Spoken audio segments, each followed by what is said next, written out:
How are we doing, folks? It's Mario from MF Fly Tie, and if you are just new to the channel, thank you very much for joining me for the first time, and if you're a returning subscriber, thank you very much for your continued support. So in the vise today we've got a fly that was created by a guy called Bob Watts, and it's a fly called the Bob's Bits. Really simple fly to tie, very effective, and it's there to represent midge. The Bob was a local to Grafenwater, I believe, and the original tying of this fly, believe it or not, was my understanding is he used to use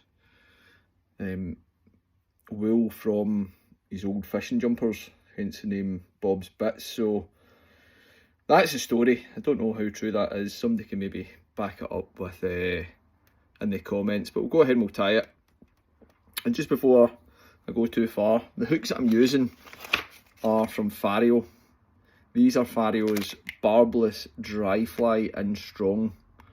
These, if you aren't already using them, or if you haven't tried them, please give them a go. They're absolutely fantastic hooks, and I've been really impressed with them. So for this fly, it's just black thread, and then the rib in the fly, you can use various different materials. The one that I'm using today is from Flybox, and this is a brown nickel, and it's a micro wire that I'm using, but you can use some mono, 5-6 pound mono. You can use some black wire, silver wire, entirely up to yourself what you use for the rib. For the body, I'm going to be using Chuck and Duck, and this is Hare and Squirrel in black. Again, excellent stuff. If you haven't checked out the Chuck and Duck website for their materials, don't just sell Chuck and Duck materials, they sell Vineyards and Techstream and lots of other materials, but their dubbing is what they are known for, and it's excellent. So we'll get our dubbing down, just build it up onto the thorax. In opposite directions, we'll bring up that micro wire, just create a segmented body, tie that off at the head, and just break that off. At this stage, before you put in your hackle, just come in, just brush out some of those materials.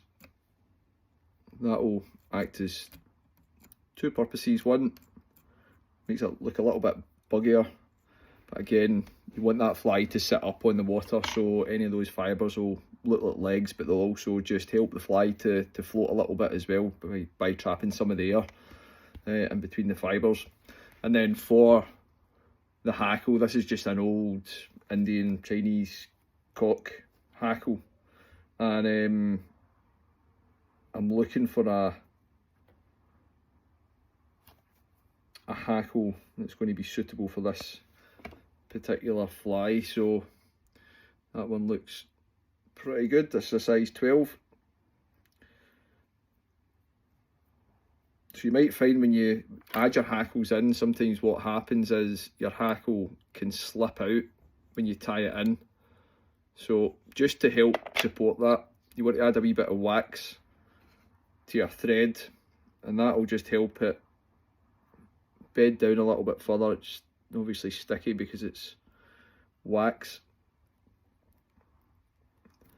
and that will stop it from pulling out, or help it stop to pull out. So just break off our waste. And with your hackle, you'll find that it's got quite a stiff stem, and if you pull it back, you'll feel it just break just where you've tied it in. And you want to do that so that when you put your wraps onto your round your fly, it'll just sit a little bit neater as well. So important again, when you're tying those in, those stiff stems, pull it back, you'll feel it or hear it crack, and that's you ready to come in with your hackle pliers, which I'm sat on my bench. This is a size 12, by the way, just for anyone that's interested. So you can tie these in 10s, 12s and 14s, with probably the 14s and the 12 being my favourite sizes. So because we've got that snapped off, pull all the fibres towards the back of the fly, and again just brush everything back. Going to get a couple of turns in there,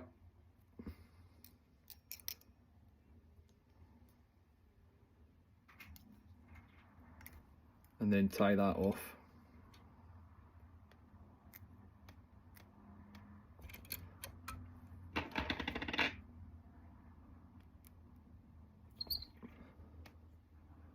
So everything's sitting back the way. Then come in with your varnish. This is a really old bottle here, so it's a bit gloopy. I tend just to keep kind of old bottles sat at my desk just for adding the varnish to the thread before I whip finish. A bit tight, so I use the fresh bottles for my varnishing the buzzers. 3 or 4 turns in there, and just have that locked off.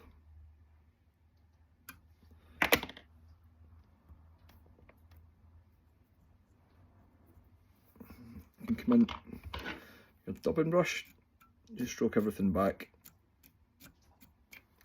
The number of turns that you put at the head for your hackle is entirely up to yourself. I like to keep them fairly sparse, so a couple of turns is enough for me. And then if I can find my new bottle of varnish, wherever it is, there we go. I'll just finish that off at the head. This fly will start to come into its own probably any time really now. We're going into July, but once we start getting a few more terrestrials on the water, you want to fish a Bob's Bits. Give that fly a go, guys, and see how you get on. Now, it will float for not very long though, so you will need to treat it. So use a little bit of gink just in the back of that fly, just help it sit up, or some muslin, whatever you've got in your box. So give it a go. If you enjoyed the video, please give us a thumbs up. If you're out this weekend and you're on the water, I dare say that fly will take some fish as well, so hopefully you enjoyed that. If you're not already subscribed, give us a wee subscribe, helps the channel to continue to grow, and as long as you guys are watching and liking, I'll continue to do the videos. So take care, and tight lines in the water.